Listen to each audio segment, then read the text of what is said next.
kaaway. Sa bayan ng San Diego, isang tahimik ngunit sugatang pamayanan. Nakatago ang mga kwento ng pag-ibig, pang-aapi at pag-asa. At sa pabalik na isang binatang galing Europa, muling gagalaw ang tahimik na alon ng pagbabago.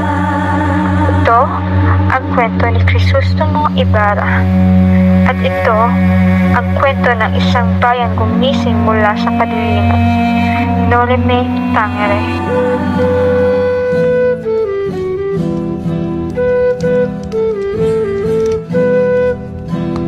Maligayang pagdating mga kaibigan. Ngayon ay pagdiriwang natin ang pagbabalik ng isang anak ng mahalagang bayan, si Crisostomo Ibarra. Maraming salamat sa pagtanggap. Ang pagbabalik ko ay hindi lamang para gumising, kundi para tuparin ang pangarap ng aking mga. Pangarap, huwag kang magmarunong Ibarra. Hindi mo kilala ang tunay na buhay dito. Hindi Europa ang San Diego. Tama ka, Padre. Hindi ko kailangan ng Europa para makita ang pangapi sa bayan ko mismo. Naku, huwag po tayo magtalo dito.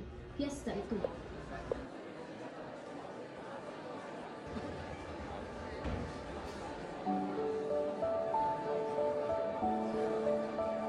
Ibarra, ikaw nga. Nagbago ka. Mas matapang at mas seryoso. At mas handang bumuo ng kinabukasan. Ikaw pa rin ang inspirasyon ko, Maria Clara.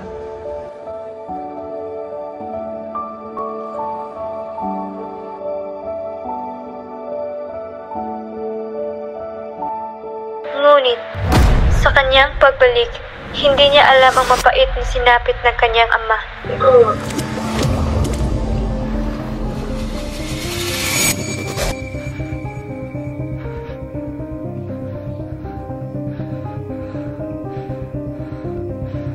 Padre, bakit ang ganong hustisya?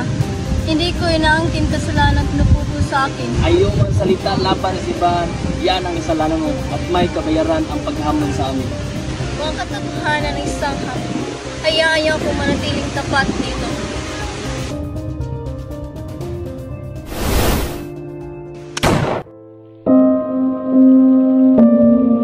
At doon, sa loob ng malamig na kulungan, nalagutan ng hininga ang taong naghangad lamang ng kabutihan.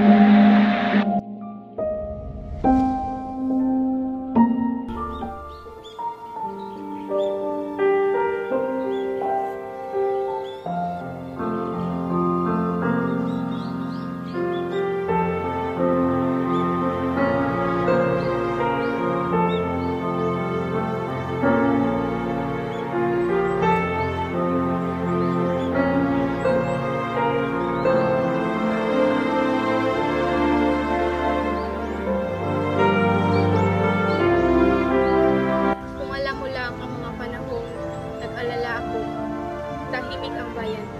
Ngunit ramdam ko ang bigat na mawala ang iyong ama.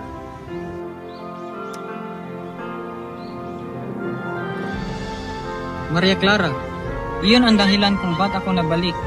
Hindi ako papayag na maulit ang nangyari sa kanya. Magpapatayo ako ng paralan para ang mga bata dito may magkaroon ng pag-asa. Napakaganda ng iyong layunin, Ibarra. Sana makita iyon ng lahat at ng mga nasa kapangyarihan. Kung hindi nila makita, ipapakita ko. Para sa bayan, para sa bayan.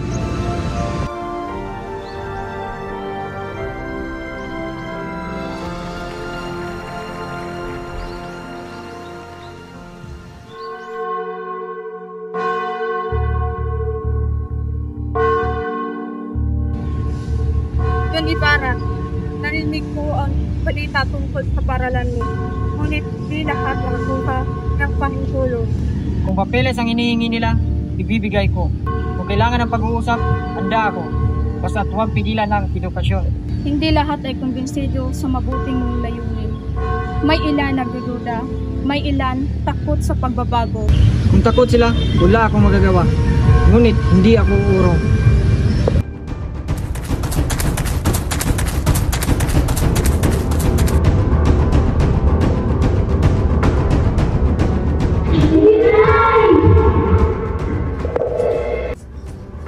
Inay, inako Inakusa nila kami ng pagnanakaw. Ayaw nilang maniwala kahit sinabi namin di namin ginawa.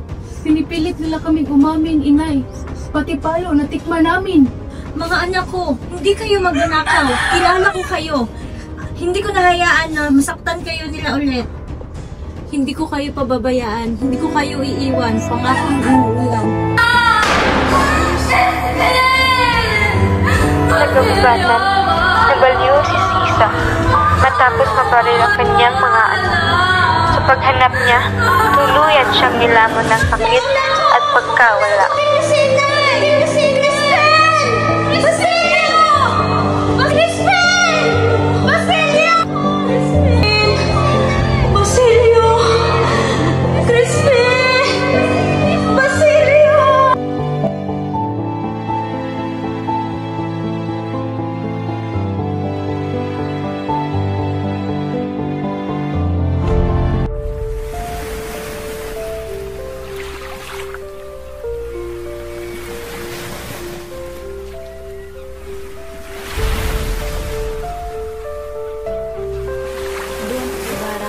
May babala ako. Hindi ka ligtas dito. Sino ang nagbabalak sa akin? Mga taong takot sa pagbabago. Mga taong gustong manatili ang luma at bulok na sistema. Bantayan mo ang sarili mo at si Maria Clara. Kung may haharapin ako, haharapin ko. Hindi ako tatakbo.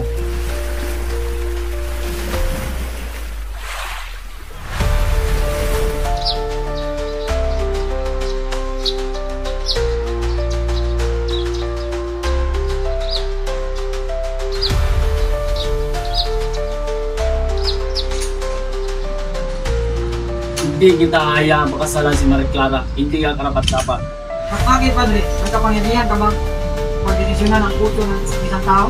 Ako ang otoridad dito, hindi ikaw. Tama na! Hindi lang ang alam puso ko. Hindi ako magmamay-ari ng simbahan ng sino man.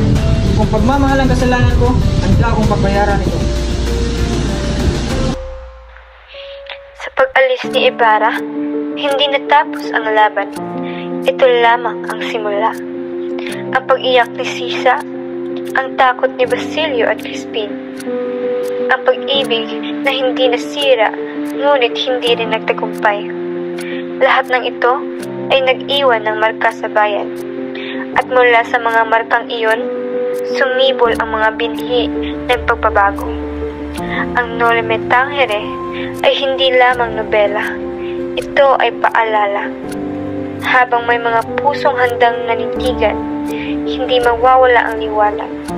Hindi mawawala ang pag-asa. Hindi mawawala ang bayan.